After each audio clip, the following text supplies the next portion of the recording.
আহ, এটি হচ্ছে অরুণ মুখোপাধ্যায়ের 15ই আগস্টের গল্পের সেই 4টে লাইন।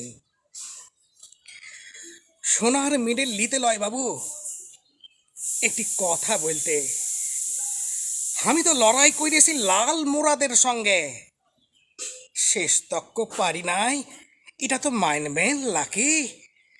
সোনার মিডেল আপনারাই লেন বাবু, বড় খাতাটায় নাম লেখান আপনারাই, আমার নামটো থাক কেনে বেগার কুলির পাতে। লিজ্জাস কথাটা বলতে দিবেন বাবু, পাপ নেবেন নাই মনে।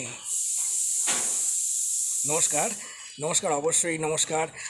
তো সুতরাং এই যে কবিতার 4টে লাইন আমি পড়লাম, কেমন লাগলো আমি জানি না, তবে এই যে দেখতে পাচ্ছ আজকে 15ই আগস্ট,